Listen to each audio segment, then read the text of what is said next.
Hello again, and welcome to another episode of No Prize Podcast. I am your host, the Professor Bud Young, and with me from where are you from? Philly? Yes, I am from Philly. I saw you with the Eagles shirt on last time. You got to be from Philly if you like the Eagles.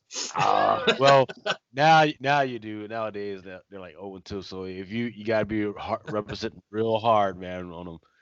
Come on, guys. So how you doing, Lucas? I'm doing beautiful. Not so much when it comes to the Marvel news, man. It's some sad news, man. Yeah, that's we're just talking about the Marvel Disney really kind of pushing back the movies again. Was we were supposed to be getting Black Widow originally May of 2020, pushed back to midsummer, now pushed back to November, and now pushed back to May 2021. So we're gonna get a full year without any kind of Marvel movie magic happening. The one thing what I was reading about that is they're still not stopping production on like the Spider-Man or any of the other Marvel movies.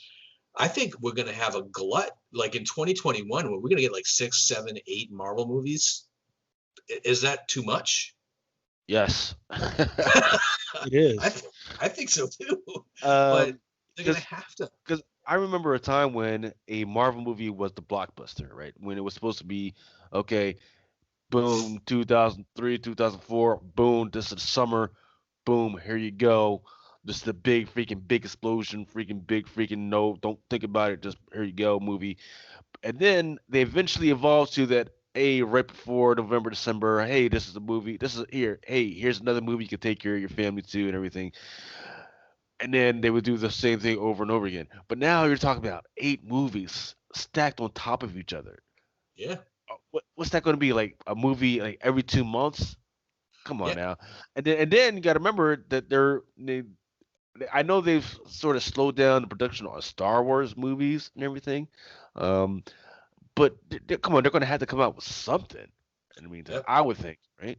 But let's not also forget that Disney's producing WandaVision and Cap and Falcon and other like the TV shows for Disney Plus. But now we've been told we're getting WandaVision within the next couple of months. So before the end of 2020, we'll have that. But they pushed back Cap and Falcon to 2021. They pushed back all the other Disney Plus stuff to 2021. So now the thing that confuses me is, man, if this pandemic doesn't start to slow down or are we going to continue to push these back, or when does Marvel and Disney say, hey, let's just chalk it up, because even if we release 8 movies next year, they're not all going to make $1 billion at the box office, which is what they want, right? Which is what they're waiting for. And when do they start kind of releasing these things? Honestly, with some of the like the movies that have been coming out on Prime or anything that you could just like buy for $30 or pay. I mean, I would pay $30 to see Black Widow. Right. Because I think that's a great freaking point that you're making, and I see where you're going with this. But I think what happened was, and they're taking the wrong thing from it, is that whole Mulan movie, right? I yeah, don't know how much they made, but they probably looked at the Mulan numbers and they didn't like what they saw, so they said, "Know what? Let's go ahead and pull back and just still go the traditional route," which is the wrong way to go about this. Mulan is not Black Widow. Mulan is not all these other frequent joints, man. Like, yeah. I don't know. I think it can go two ways right now at this point, right? So if they're going to delay. Let's say Black Widow. Let's take Black Widow for an example. We got to wait another 6 months to see that, 7 months to see that. When that does come out, is it still going to have the fans behind it, or are the fans going to have moved on? We haven't gotten a Marvel movie since Spider-Man Far From Home, right? they're going to move on because the hype in between that last freaking war movie, the Eternity War, Eternity Stones War, that Infinity Yeah, Stones War that we had, and Black Widow opening is going to be so far in between. People are going to forget. They're going to forget who her character was. They're, yeah, they're going to forget. There was, I mean, even through the Infinity Wars, there was hardly any narrative that made her the focus of anything. So the gap in between that and when that movie is actually going to come out, people are going to forget, right? They're blasting out all these other freaking little comic books about her, and but that's not going to resemble anything that's in the movie, all right? Yeah. So And then in the meantime, Eternals, right? We talked about Eternals. The Eternals comic book that was supposed to be in lieu and highlighting who these guys are comes out next month. Are they going I to push that back? they have They to, right? better. Yeah, Please, God, please. they have to. That I Crushing us mean, with 30 freaking 30 doggone variants. Go on, guys. Push that yeah, back. they're gonna have to do something. I mean, it is weird. Of course we're living here in the comic book world, and then you have the movie world, and they're on two different schedules. And I don't even know if, given the comic book world, that they can even stop the publication at this point. They could say if they've already sold, maybe they've already sold pre-copies or what have you. But I mean, they've stopped production on a ton of other Marvel stuff this year. I'm still waiting for my next issue of Runaways that hasn't come out in like Yeah. 7 months. But that's fine. So, this the pandemic has kind of disrupted everything, and it's going to continue to disrupt things. So we're just going to have to hold off another 6 or 7 months before we get any Marvel movies. But then I think by the end of 2021 we'll probably be sick of it, and we'll be sick of talking about it, because it's going to be another one, and we won't even remember Black Widow in May. We'll have trouble in December of next year remembering which movies came out and what we Yeah. saw and what we were talking about. So anyhow, uh, let's jump into our reviews this week. And we have let's what are we doing first? We're gonna do Let's do She-Hulk, Immortal She-Hulk. the Immortal She-Hulk #1. That this is, that She-Hulk has been kind of the hot number since the end of Empire, where she died during Empire and then came back. But you know, who doesn't die and come back these days? This is going to be one of the problems that I have with this issue. I think this is titled "The Three Deaths of Jennifer Walters." Writer is Al Ewing, with art by John Davis Hunt, colors by Marcio Meniz, and the letter is VC's Corey Pettit. Um, this is a direct connection to the Immortal Hulk.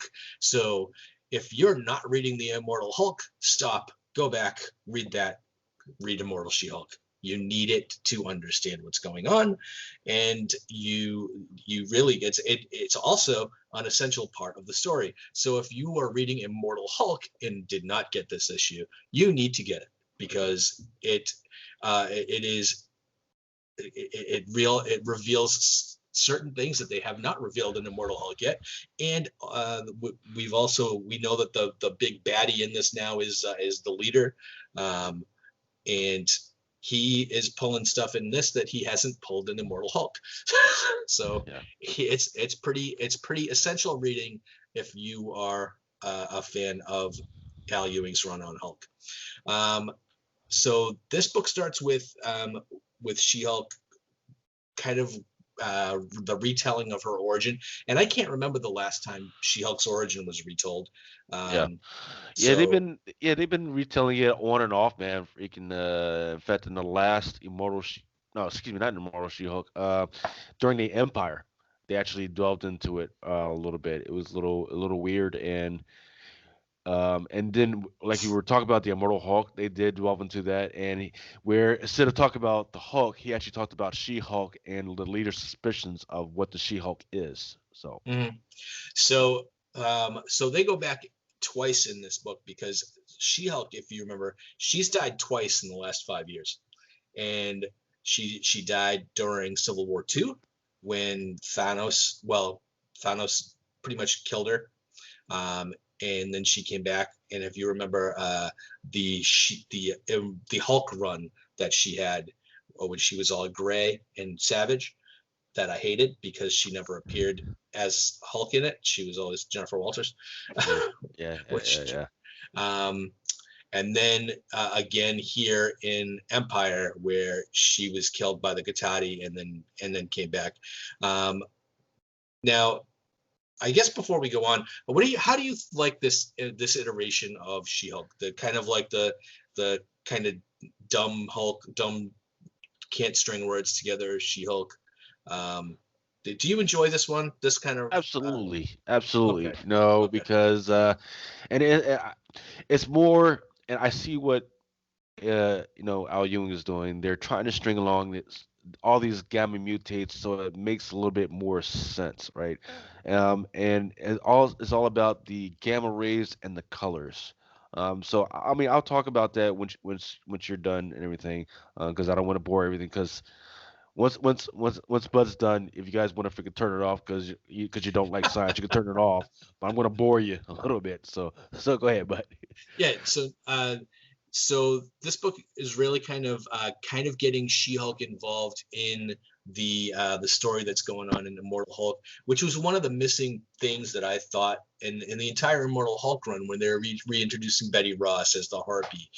They bring back Rick Jones, Doc Samson, all these gamma-powered individuals. They brought back Abomination. The one person that hasn't been appearing is She-Hulk, and I was like, she's the second most important gamma irradiated person in this universe, and you can't Exactly. involve She-Hulk.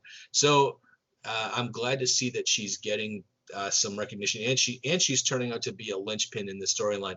Which, if this has been the idea the entire time, great. Um, so the big reveals in this book are not the character moments between Jennifer Walters and Thor or Jennifer Walters and Wolverine or getting the story kind of moved in so that she's kind of getting involved. It's really the kind of flashbacks of when after she dies in Civil War II and she ends up in the quote unquote below hell, behind the green door, to use the porn movie kind of connotation here, which I think is pretty obvious.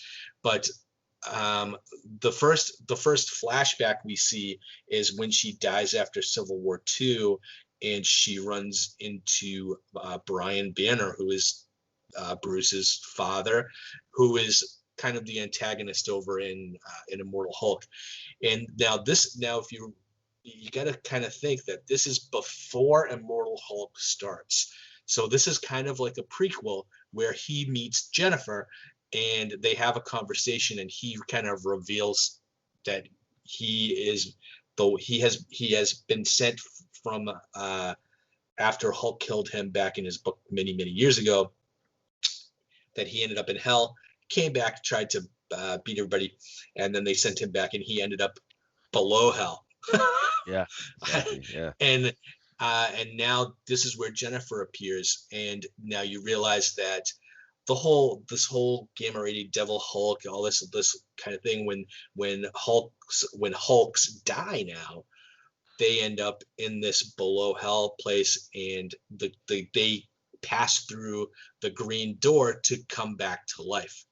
Now the gimmick here is after the second time she dies, and she runs into the leader, who is now running around in this below hell.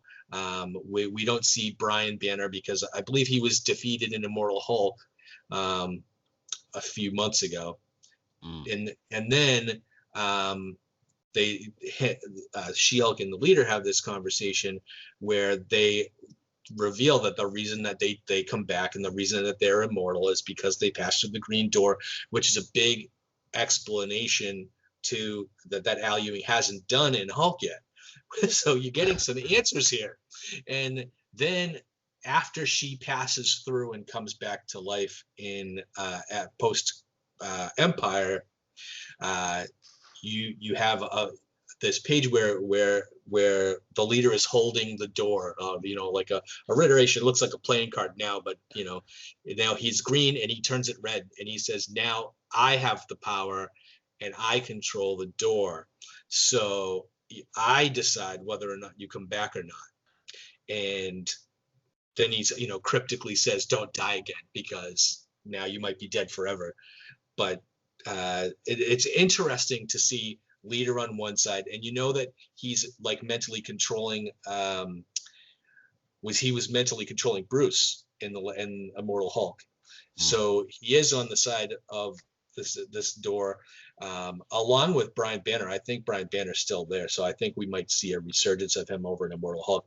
But this is a key linchpin book. If you are a fan of Immortal Hulk, you need to have this book for almost explanation purposes, to explain kind of the plot.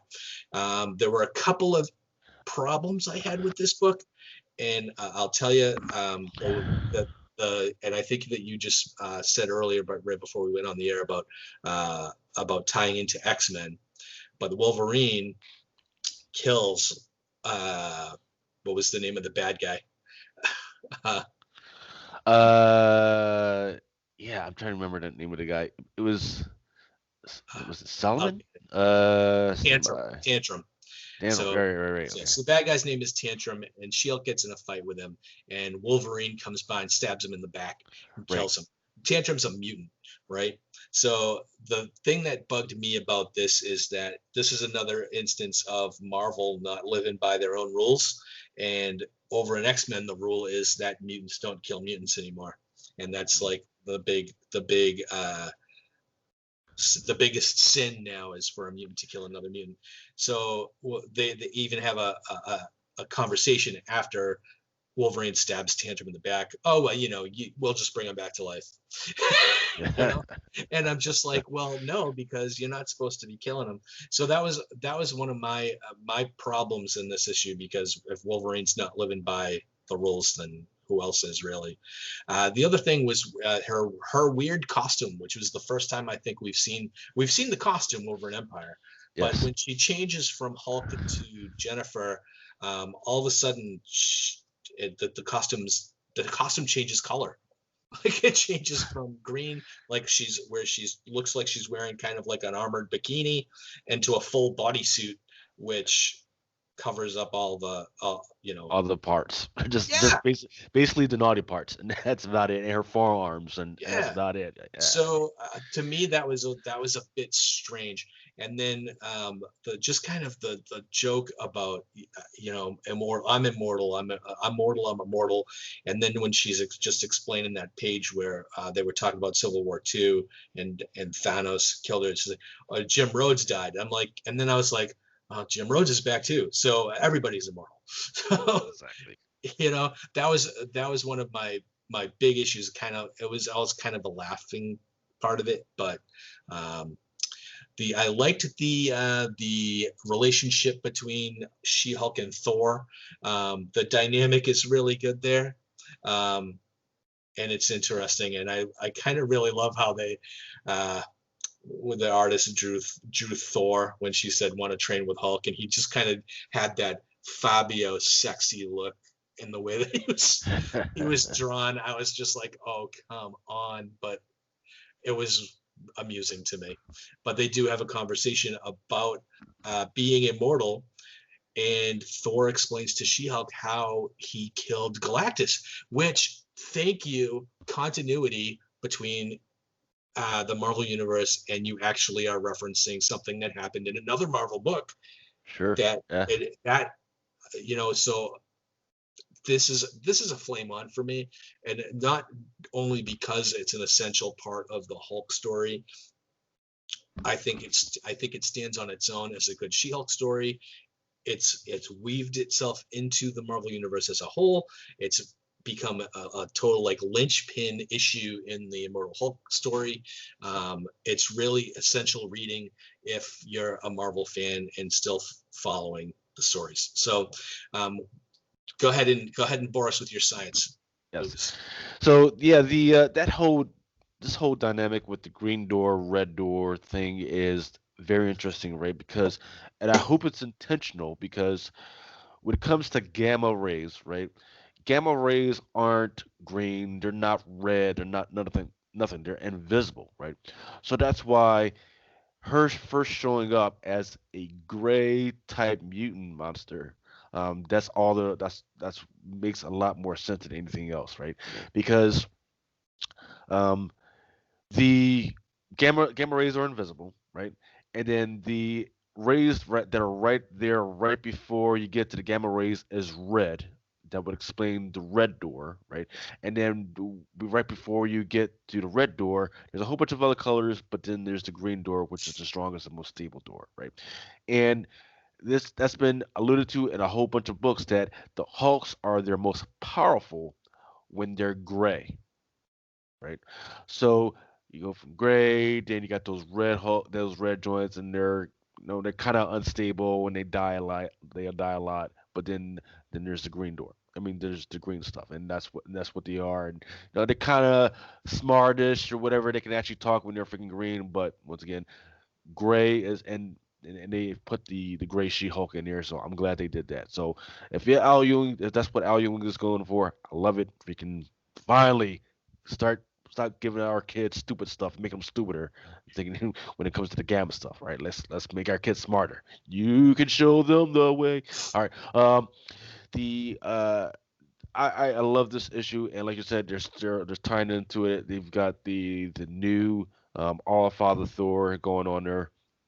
The other thing that it's tying into is that red door. So, we'll talk about that red door later on, but that red door does show up in the X-Men. Really? It does. You didn't realize it. You looked dead right at it, but it does show up there, um, and it's very important. And we'll go into the context of that later on. But that's all I got. Like I'm with you. Um, it's kind of interesting where we started off with the Immortal Hulk, um, starting off with that first where it was supposed to be a hard comic. It got everybody's attention. Now it's starting to slow down and say, okay, now that we've got your attention, here are the new rules for Hulk. um, and then it's we keep expecting them to go back and everything. Like, nope, here are the new rules for work for Hulk. All those questions that you have, yeah, throw that out, throw that out. Yep, we understand that doesn't make throw that out. Here are the new rules, right? Um, and what it does, also what this issue does, it freaking craps on a lot of speculators because you're like, okay, well, her first appearance was supposed to be that, and they're like, nope. When she was first a Hulk, she was Immortal Hulk, and she will always be the Immortal Hulk. That's just the way that's the way it works.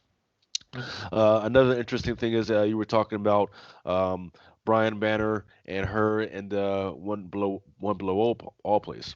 Uh, what's interesting is it doesn't. I'm not sure if that's where they were when they were, but what I do know is that he had entered himself into one of the beasts, this from the realm of beast, right? And that's one thing that hasn't been talked about is, hey, is he's not that big beast, that one below all character. He's not the only one down there. There's a few realm of beasts, so he put himself in there. We know there's more down there. She killed him while he was down there, so that allowed once she killed that one particular beast, um, that allowed that whoever was powerful enough to come down there and just roll down there, which is how the leader was able to get down there because she killed that beast. Now the leader's running around freaking rolling stuff. So that's an interesting aspect as well. Um, and then once again, now that I'm thinking about it, so there's the one below all place, right?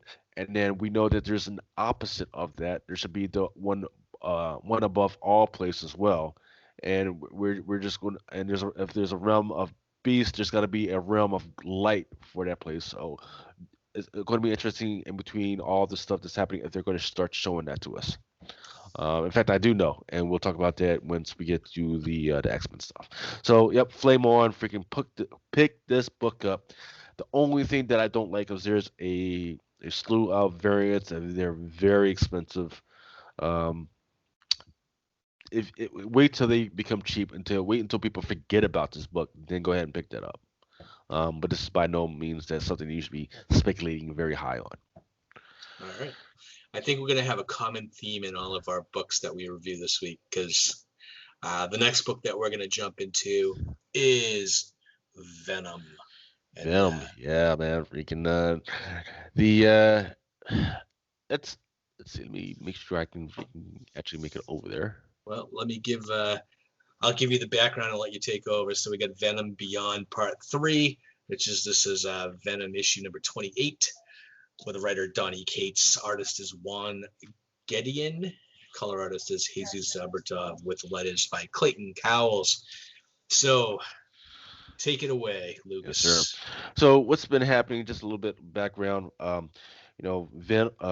Eddie Brock and his long lost found son, have met up. They've been going through a whole bunch of stuff. Null has been making an appearance through different, drones, whatever. And now, Dylan, his son, has been manifesting different powers. So they went to the Maker, the smartest person they knew, to see if he can help him out. While they went to visit him, he was working on a portal. They slipped through the portal somehow, and now they're in this different universe, the 65126 or something like that, and it's all kind of messed up. Um, Venom is all over the place. Every single one of the superheroes has some type of Venom symbiote with them. We talk about Captain America, Wolverine, uh, Deadpool, Spider-Man, you name it. They've got this type of symbiote, and they've got the null thing on their chest. Um, Eddie and Dylan, they ran to the sewers where they met up with Annie, which was supposed to be Dylan's son. Um, and then she starts telling them what actually happened. And apparently, what actually happened is that this is the universe where when Eddie was at the top of that bell tower and about to kill himself, he actually pulled the trigger and killed himself. All right. Um, and then right after that, she had ran into the tower to check on him, and she found him dead. And then right after that, the Venom takes over her, and then she goes through the whole history. Well, I mean, she went through the whole history, and then they don't spend more than that, but that's what happened. The the question I have right now is, and it's going to be an interesting thing because I know they're going to try and answer that, is if Eddie had killed himself after that. In fact, actually, let me keep going on this. Later on in the book, what they expound on is that the character that's ruling this whole freaking universe and galaxy and everything is Codex, right? He's the guy with the long white hair that his first appearance was in like Venom number 25. There's a big splash for page for him. And people were wondering, well, who's that? What is that guy? Who is that? Well, his name is Codex, and what they expand on in this issue is that he is Dylan, right? He's Dylan Brock. He's Eddie's son. He was the universe. Um, he's the ruler of this universe. So then the question now becomes: if in this universe Eddie had killed himself, who is the father of Codex? I can understand that Eddie's going to be the mother. I got that. But then who is Codex's father if Eddie had killed himself? Because the way it was explained to us in the 616 is that we understand that there was no uh, conception and everything, and that it was just Venom going from Eddie into Annie and healing her and everything, and there was this love thing going on. Immaculate conception, boom, there you go, right? But there was Eddie DNA inside of Annie. But if Eddie killed himself and Venom had never touched Eddie, then where's Codex come from? That's something they're going to need to expand on and answer that question. I don't know if that makes any sense to you. It does. Uh, but yeah, the once again, this is another Flame On book. This is one of those books that you gotta pick up, especially if you're a speculator. You gotta pick that up. There's actually there's a second print that's out there that has Codex right there. Um, right there on the cover. We can go ahead and freaking grab those up. People are going to be wanting those. Go ahead and pick up those Venom number 25s. I don't care if it's A, B, or C. I don't care if it's the first, second, or third, fourth print. Go ahead and freaking pick those up. Those are going to be collectibles right now. This is a flame on issue for me. What did you think, bud? So I do think that it's a kind of an essential story point in this Venom Beyond story. I think in Donny Cates's kind of Venom saga, it's a very, very important issue. I personally don't like these types of stories because it's like a big what if, right? I mean, it's a what if Annie became Venom instead of Brock, and you know, it seems to me a lot of the times that it's a writer's easy way out to find stories from another universe, so that they don't have to obey the continuity laws. Not that anybody does anymore anyway. So this is kind of grumpy old man talking a little bit, I guess. But I just, as far as the story of it, it's interesting. Codex is a visually cool villain. I think he looks neat. I really don't like another universe full of symbiotes, and I think the artists think it's cool that they get to draw any superhero with a symbiote, and so I think visually it can be cool, but as far as like story goes, okay, everybody's a Venom. It's okay. So now live within that story and tell me a good story. So now we have Dylan, who is Codex, but also he's the little kid that just teleported into this universe. So I kind of want to see the two of them have a moment, right? And maybe little Dylan realizes what he might become, because Dylan's got powers too, and we really haven't really seen too much of them. Now, to me, I think Brock is Codex's father. It seems to me like perhaps Brock and Annie might have had sex before Brock pulled the trigger. Maybe didn't know Annie was pregnant, So, and in that stands to reason with the way Codex reacted when he found out that Brock was there. The other reveal is the reveal that Virus, who has been chasing Brock and Dylan through the portals and everything, that Virus is actually Matt Gargan, Scorpion, and that's at the end of that issue is where they put a symbiote back on Gargan, and if you remember, Scorpion was Venom. He was the second Venom in the Thunderbolts after the symbiote was taken away from Brock.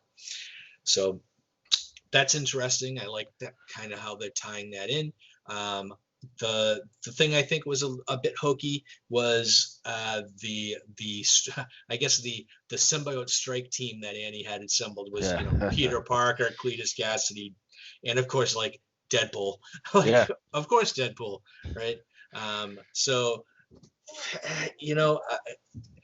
I don't want to flame this on. It's a bit of a stretch simply because of the way that kind of I was expecting and the kind of story tropes and kind of easy way out.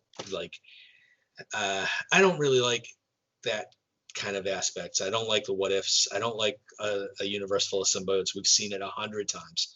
I can imagine. I haven't seen any of the variant covers for this issue, but I imagine it's probably a bunch of the heroes or villains all symbioted out, right? Right. Yeah. So I mean, I don't think for this particular one, there wasn't a bunch of them. There are some second prints that are on the way, which has Codex right there on the front cover. People are ordering that heavily. So that's going to be the collectible for this one. Yeah, and the one thing that we didn't really see how this all ties in is how is this part of the storyline going to tie into the overall introduction of Null or the big like Venom crossover? Because we kind of have to think that this story is going to be like a huge linchpin issue for going forward, right? Because and for the most thing, I think it's the reintroduction of Annie Waring, who's dead in the 616, but to have her come back, I mean, it's not a bit of a stretch to think that she might be pulled back into the 616, and we might have another Venom hero running around. of course with a different name, but you know, they'll figure it out and be one big happy Venom family. Exactly. Um, That'd be great. I so mean, it's going to be one of those. If the fans love it, if they like it, then Marvel will make it so. Just like the Miles Morales, he was from a different universe, and people liked him enough that Marvel made it so. And just like Spider-Gwen, that's another one. She was from another universe. So if people like Annie back, then they'll go ahead. We can put her through the portal and say, all right, let's go. Let's see what happens with this. yep. So I think in that case, you know, it might be like you said, go out and pick it up because it's going to be a huge like a linchpin issue and a reintroduction. Um, all right, so let's take a quick break and we will come back and we will unpack the massive X of Swords issue that came out this week. You know, you always hear those stories of people going through cancer, and you think, that's never going to happen to me. I can remember that night when I got that call. It's about as vivid as my son being born. That's when I'm told, your mom has leukemia. And I just drop. Didn't know what to think or feel. I just felt numb and dropped. Comic Crusaders presents VirtualCon 2, only on ComicCrusaders.com.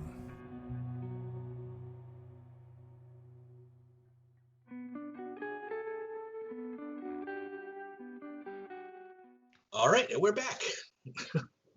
How was your break? Just sipping on some moonshine. You know me, man. You got to sip on that. All right, so X of Swords creation number 1. It's a one shot leading into the gigantic crossover event of the fall. I kind of like how they say it's part 1 of 22. So just in case. Okay, so first of all, before we even start about this issue, $6.99 for a one-shot book. Given it's 68 pages, you're kind of getting what you paid for, right? How many variants are there on this book? Multiples. However, there was only one that actually freaking mattered. And in fact, I got it right here. And it's amazing that people aren't tracking this yet. This is the one per store party variant. It's a kind of like a sketch variant. Oh. Midtown was selling this for $176. The other ones, they're like $20. So pick this up. This is a very important book because this is the one to unite them all. So we'll get into them. No, I mean, that's interesting, right? Because that looks like it's the first appearance of all 10 of the characters that have swords. Because in the book, in this book, and in other things that they've all been in shadow, and you've seen 5 of them, but you don't see the other 5. So hold that up again because I didn't. So, I didn't so I'm get looking a at good look. I'm looking at 7. So we got 3 more to go. Okay, so I see a Captain Britain in there that I didn't notice before. So he's one of the ones that were in shadow. We got Wolverine, Magic, Psylocke. Is that Storm? Cable? Who's up at the top there? Hold it down. Apocalypse. Oh, okay. Apocalypse. Who, we'll talk about that in a minute. Okay. Interesting. So does that look like they're going to bring Brian Braddock back as Captain Britain? Or what do you think? Yes. I've seen stuff in here and in other places that says yes. Maybe not necessarily as the Captain Britain, but he will be revising that role and he will have a sword. So okay. So this, let me just give out the credits and then I'll see what you think of this before we really kind of unpack it, because I think it's going to take both of us to kind of make sense of everything. So we got Jonathan Hickman and Teenie Howard as the writers, Pepe Larraz as the artist, Marty Gracia as the color artist, and we got Clayton Cowles again on letters. And then there's like 5 different editors Hickman, Jay Bowen, Annalise Pisa, Jordan D. White, and of course CB Sapolsky. So why don't you go ahead and take us through maybe the first part of this part of this issue, because there's really a lot of stuff going on in this book. Right. Yeah. So it is so interesting what they're doing with this, because they actually started unpacking some of this stuff during the House of X, Power of X series, right? So the main thing that they give you is they open up with this big shot of Day de Lore, right? Which is called, they call it the last watchtower, the kingdom of Diador, the other world. Well, that's all good and well, but inside the House of X, Power of X, this was called Jacob's Ladder. Hmm. Same exact building, different name right now. And what's happening is it's being surrounded by all these other types of mutants and everything, and it's getting ready to get siege. And in the middle of this, directing all of this, there's like these four little beings in there, and their first appearance was in Marvel Comics 1000, which was once again makes that a big book, makes it a very important book. The only thing is that D23, which is the one that everybody wants, that black and white sketch, is like an $8,000 freaking book. So woo. Let's not even worry about that right now. Um, and then at inside and everything, there's these other beings that we've never really seen before. We don't really care about them and everything. And then in the midst of all this, there's a character that was kind of prominent during the 80s. I think it was. Her name was Saturn. And but don't ask me what her first appearance was, but I do believe it was like Marvel superheroes, a book from the UK, a book that's going to be very difficult to get over here. So if you're in the UK, go through those bins and look for her first appearance. I think it was like Marvel superheroes 87 or 80, I forget. But go searching for that. Put it on the bay, because right now speculators are hot for that freaking book. And then also another character that shows up is the Codius Koi. He's the big bull character. People are hot on that, but people don't realize that his first appearance was in the free comic book day book for X-Men. So look out for that. And then there's all types of stuff coming in and out of portals, out of red portals with red lights. All right. Once again, this is where that whole red door comes into, right? Because we don't know where it's coming from. Maybe it looks like it's possibly coming from the below place, the realm of beast, right? And what they start talking about is how this place with Dealore and these other portals, it's kind of like there's all these portals out there, but this is the one place where you can get to each and every one of those portals. So, for instance, there's the portal to Krakoa, right? But then there's only like the seven portals, like the other portals with the little flowers and everything, no, right? But there's other portals out there to other universes that this is the center for, and you can get to every single one of those other portals from this place. So that's a very interesting aspect that we haven't seen before. A lot of I hope they do well with it. I hope they don't get too crazy with that. I can understand that. I'm fine with that. That's all good and well. So let me jump in for a second. Go ahead. So I want to just kind of just as far as Saturnine goes, she was if you've ever followed Captain Britain or the Excalibur book, she was in that a lot. The Saturnine is the queen or the ruler of Otherworld. In Otherworld, where she's at in that citadel, is what they call like the nexus of realities, where all these, like you said, all these portals are open to these other realms. And they even explain in the book, if you read the text, that the citadel is kind of like the spoke of a wheel, and the portals go out to different realms, but it's kind of like a wheel. Even though the citadel doesn't move, they said that it's the realm doesn't work without the center. So that and Saturnine also is the leader of the Captain Britain Corps, right? So there's one Captain Britain, Brian Braddock, and the 616, but all the other universes have their own Captain Britain, right? So, and they all get together here in this nexus of realities. Now, back in the Excalibur book, if anybody's following that, the Captain Britain Corps has pretty much been wiped out. So that is why there is, the armies are at the gates pretty much, is because the portals are unprotected. So that's kind of the explanation here for that, which is like why I said at the beginning, there's a lot to unpack, because there's stuff that had been going on in previous issues of the mutant books, and you kind of have to have a little bit of knowledge about what has happened before. I think Jonathan Hickman's kind of done his job as far as doing a lot of research and building up to this book. So, but I just wanted to give a little background on the Saturn. So go ahead. Yeah. Good rundown. So from there and everything, they get done with that explanation, and then apparently a big battle had happened.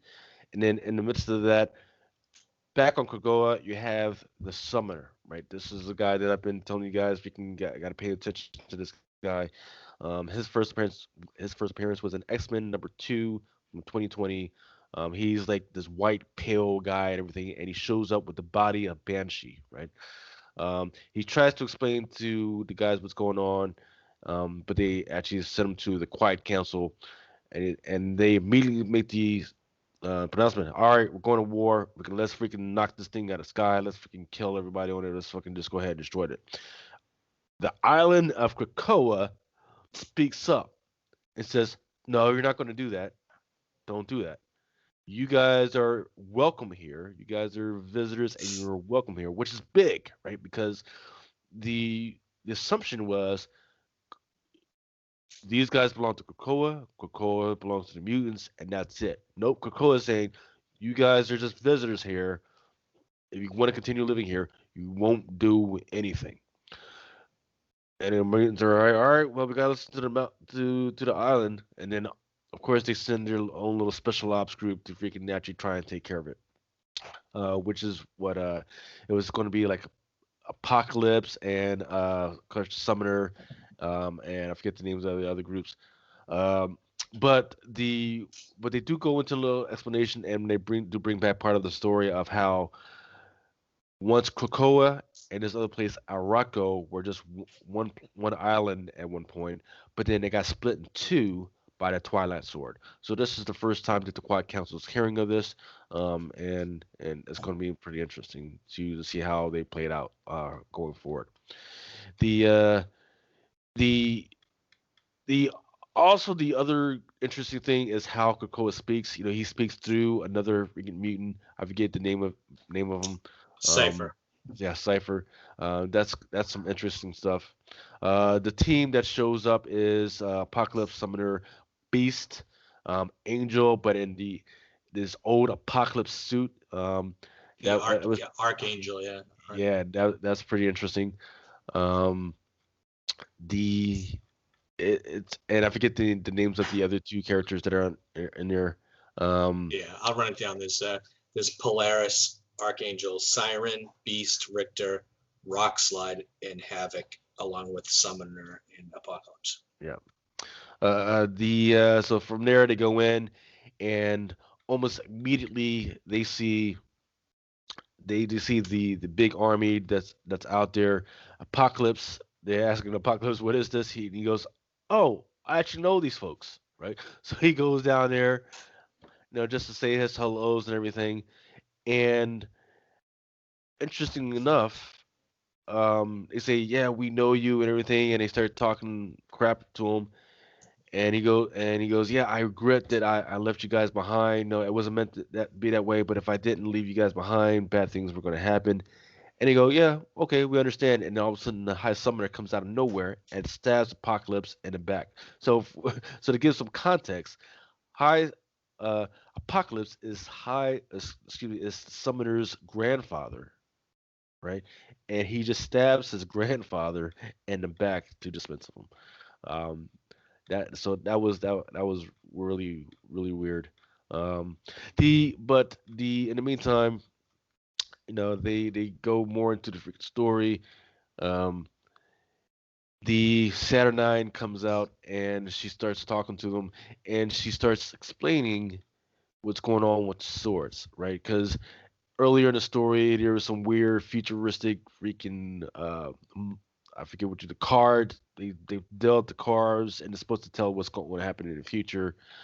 And the and what she talks about is she talks about the swords, and it's kind of a layout of which swords is going to play into this. And the ones that were interesting, of course, we got the Twilight Sword, but it also talks about the God Killer. What's the God Killer? That's the freaking Necro Sword from Venom. That's that connection. What else is it? What does she talks about? She talks about the Chaos Sword, the Grass Cutter, right? Which is a big sword that's big into Wolverine storytelling stuff. And it just goes down the line of also talks about the sword that Cable has, right? Which is the sword from the ROM universe. So that ties into everything, and it just goes down this line of all these other swords. I'm gonna have to freaking look and see what they were. But once again, it's tying all this other stuff. Oh, and I forget the name of the one sword of which she called it, but she brings out just like the leader did with the little red door. She literally pulls that out, a freaking little red card. Um, she says, "See the card that that was drawn. See what shape the future holds." She pulls it out. She says, "See it now." The Twilight Blade. There's the Mercy Blade from Million, the Red Sword of War, the Colony, the Black Bone of Amadalt, Seducer, Pug or Pug, Purity, Deluvium or Amasa, um, the Sword of Might, the Starlight Sword, which I believe that's supposed to be the sword that Cable's holding. The Grass Cutter, that's going to be playing prominent in Wolverine. The God Killer, that is the Necro Sword. Warlock, the Soul Sword, the Scarab, the Light of Galador. Once again, that's the Cable Sword, and the Skybreaker. So there's some swords that I haven't seen yet that I'm not familiar with. But Well, that is the big thing about this issue. or the one sword that they haven't shown yet, but is a dead giveaway, is Warlock, and so Warlock is actually a character. You know, the whatever what are they called, the phalanx. So he's one of those computer, the aliens, and he's actually bonded to Cypher.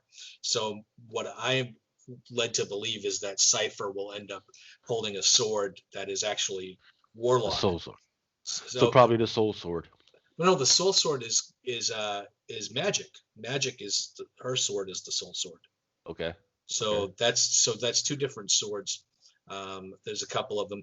A couple of the story points that I kind of want to put out is that so the characters that we see at the beginning of the Egyptian kind of throwbacks, those are Apocalypse's children, and these are the original horsemen of Apocalypse: war, famine, disease, pestilence. So the reintroduction of these characters is cool, and I think we had found in one of the previous issues of X-Men that those characters were taken away from him millennia ago, so that he believed that they were dead. And later on this issue, when he sees them, and Apocalypse and Archangel have a moment which kind of explains why he's in the Archangel costume. But then he says, Archangel says to Apocalypse, "Is there nothing you've done that you regret?" And then he sees his children and he says, "This I regret," and a tear falls from his face. So very dramatic. But this is all foreshadowing, right? Because where he knows the summoner was his grandchild. When he sees his children, he realizes that he's about to be betrayed, right? Because he knows if my kids are alive, then my grandson or my granddaughter is working for them, not me, right? And then what this adds up to is when he's stabbed and when it looks like Summoner betrays his grandfather, that's actually a willing, I think, a sacrifice at that point of Apocalypse.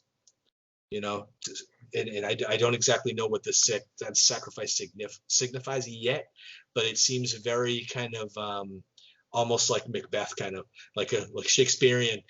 King Lear, King Lear, yeah, absolutely, yeah. So I think this going forward, I think this is like the big moment, and that's kind of like one of those when they were doing the tarots earlier, the tarot cards, and the Hangman was one of the cards. A hangman would, and they even said, I think, that it was a sacrifice card, right? Yeah. That someone was going to have to, kill. Right there in the text, he's hanging himself because he's sacrificing himself. So Apocalypse sacrifices himself probably for the good of the group, which is kind of weird when you're talking about Apocalypse. The other character that I think is very going to become very interesting in this is when they talk the Eight of Cups is a character that is going to appear, hasn't appeared yet other than the card, but I think Monet, who went with the characters in this issue, and she's not depicted in the Hanged Man cards. The Hanged Man card was, if you look, the group that went to the other world, Apocalypse's little group. Mine is Monet, who's actually the Eight of Cups card. So something's going to happen to her, and so a lot of this is foreshadowing. There's a lot of interesting things happening here. I can see where it's been taken so long that they've kind of built up, and when you're reading through this, you're like, oh yeah, that was in this book. Oh yeah, that was in this book. I didn't even know that they were using this to build towards this. But it's interesting. I like the book. I like the build up, but it's like so many of these crossovers is I really kind of hope that they can carry through, like follow through on it. Right. A couple of issues that I had with the book, in the X Factor series. Is it the X Factor? No, it's the what's the series with is not Fallen Angels, Hellions. The Hellions series has Havoc as like kind of almost like a prisoner, like he killed a mutant, so he's kind of like the bad guy now, and he's being reformed. Here they make no mention of this. He's just in the team, where before he's like in that prison team with like Nanny and Orphan Maker and Wild Child and Psylocke. So it kind of doesn't really explain itself at that point. That's really kind of a minor issue that I had. But other than that, this book is really kind of tight. It explains a lot of what has been going on. It introduces some really cool characters that I think are gonna going forward be real menaces, because you can't really have the mutants aren't fighting each other anymore. So yeah. So what kind of threats are you going to throw at the mutants? So this is really kind of an epic next level threat, and to utilize Otherworld, which has been I guess a really a scene in the Excalibur books and the Captain Britain books, and Otherworld has been. I mean, if you think of other characters that have been involved in Otherworld, you're thinking Black Knight, you're thinking like Avalon, like King Arthur, all that stuff. All that stuff is in like Otherworld. Man Thing has been in Otherworld. I think there's a bunch of different characters and different ways that they could go, and characters that they could actually bring in. But this is I think this is going to be a great epic kind of fall series, and I don't really have, my expectations aren't really that high, but I really kind of want to shout out Pepe Larraz, who's really been the X-Men artist, right? He's become the X-Men artist on a couple of different books, and to have put together a 68-page epic like this, it's not easy, and what they're doing these days. And I think it's really a visually exciting book to look at. One of my biggest problems with the book is they spend so many times doing the talking head thing. There's not a lot of action, but that's been since Hickman took over. They do a lot of exposition in this book, and not a lot of stuff going on action wise. Yeah, and you got to. I mean, for as much stuff as they're trying to tie in together and explain, I get it, and it's something that needed to happen, right? So, like I said before, Hickman and Cates, they're trying to tie all this crap that's out there that's so similar. They're trying to make it a part of each other's history, so we can say, "Oh, this is the most powerful this is the most powerful sword in the universe." Well, what about this freaking thing over here? And this is where all those intertwining things shall meet. Hey, you've got this door. What about this door? Right? Oh, you got this portal to this universe. Well, what about this one? So once again, those are the doors and the portals. That's symbolically that's what they're trying to do when they're talking about, hey, the Citadel is the end point of where all this stuff meets. It's literally saying, hey, all this stuff meets up, and this is it. So that's a beautiful symbolic point that I love that they threw in there. And they're talking about the swords. They're showing us green doors. They're showing us red doors. They're showing us colors. They're showing us past, future, history. I loved it. So for me, this is a flame on. Don't go crazy freaking buying this, but still, buy it once. Yeah, buy the TP, buy the trade paperback. In fact, this was just a one shot, I believe, right? There's one shot out of the 22. There's a one, and throughout this, there's so they tell you in the end. So there's the first. It looks like there's probably going to be 4 X of Swords made books in between all of the other crossover issues. So we have chapter 1 is this one, Creation, and then it's going to go through all of the mutant books this month, and then chapter 11 is going to be X of Swords Stasis #1, which is going to be another standalone book, and then who knows what's happening in the second half, but I imagine that there's probably going to be one at the end too, so maybe 3 standalone books in between 2 months worth of mutant books. So it's going to be interesting. There's one, and I think this was a flame on too, Lucas. So this is really kind of, if you're gonna bother reading the mutants books for the next 2 months, you have to buy this book. Yeah. Right. Well, it's not just a mutant book. This is a Hulk book. This is a Venom book. All that stuff ties in. This is how crazy this freaking ties in, right? I don't know if people remember a year ago, Doc Strange, he had to go up against Galactus, and he was dealing with Galactus. So what did he do? He transported Galactus to another world, another universe. Where did he transport him to? The other world. He transported him to this other world, this particular universe, to get rid of him for a while he freaking rested up. Yeah. So once again, Crossroads all tying in. One more gripe, and then I'm done. I can't tell the difference between Saturnine and the White Queen. So you really can't. I can, but I mean, the White Queen, she's a little bit more liberal with her clothing. Saturnine, make sure she covers up.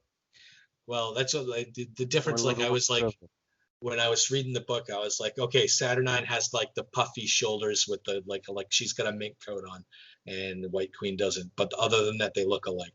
So it was just one of those things that I was just like, you can't make them look a little different, but it's whatever. So, but I mean, other than that, flame on this book. You kind of have to pick it up. There's a lot to unpack, a lot going on, and hopefully they can keep the quality up and not kind of let any of the explanations off the rails and not blow it, so to speak, which I kind of feel like Marvel does from time to time. So. It's too this stuff is too highbrow that it's not gonna fall off. Yeah. I'm sorry. It's just the way it is, and I appreciate that, right? So for instance, just like you called out the fact about what was going on in Immortal Hulk, man, there was all types of crazy stuff going on that shouldn't have been happening. Like, hey, mutants don't kill mutants. Well, guess what? In this Immortal She-Hulk point, freaking, they're up there killing mutants. It's just too highbrow, and the rules are too stringent right now for it to make any sense right now, and for it to be consistent. But I still appreciate that they are trying to make rules. I love that. Right. That was well, and you brought it up. I think since Hickman has taken over X-Men, and I think we spoke highly of Powers of X and House of X when it first came out last year, about all the different things Hickman was trying. Like, we were applauding him. Good job. This is the first time we've seen anybody introduce new ideas into comics in general, really, for a long, long time. And even though the last several months we've kind of been like, it's boring. It's it's really not a lot happening. The ideas here are following through, and we're kind of getting, we're getting a continuation of the ideas that he had going on in his head. And for myself, I like ambition. I like to read something I don't feel like I've read before. Right. And I think this is interesting, and very willing to see where it's going. So congratulations to Hickman for kind of keeping my interest. Yeah. Good stuff, man. Yeah. So in fact, it was a really great week for Marvel Comics all around. I liked most of the stuff that I read. Yeah. Even that Daredevil book, which is, like I told you guys before, that was the best Iron Man book for 2020. For sure. Yeah. There was a couple of shout outs. I think Juggernaut wasn't bad, which was, I think that was that was the first issue of a miniseries. First issue, right? That had the first appearance of Diesel. That is a young little girl who has the powers to over kinetic stuff. So she's able to speed stuff up or slow stuff down, even as powerful as Juggernaut. So that was a pretty interesting thing. That was in the comics this week. Yep, and shout out to the second issue of Maestro, and that I really am enjoying that book, even though I'm contradicting myself with not liking kind of Elseworlds what if books, and Maestro is a huge one. So, but I'm enjoying Maestro because they're bringing back Peter David to write it. So yeah, hey, if it works, it works. The Spider-Man Noir, which is the best Black Panther book this year. Oh my God! That's the best Shuri book of the last 2 years. Yeah. What are you gonna do? All right, well, let's end this before we start clobbering stuff. All right. All right, so we'll see you again in 2 weeks. We are full on in the fall, and football season is upon us, and it's time to go get all your pumpkin spice and everything nice, and go visit your pumpkin patches. It's almost Halloween, right? Yeah, absolutely. Yeah, I gotta go to the pumpkin patch right now. Fucking dig my hands with all those bugs and everything, and get a good one. All right, so we will see you again in a couple of weeks, and until then, stay safe. Out.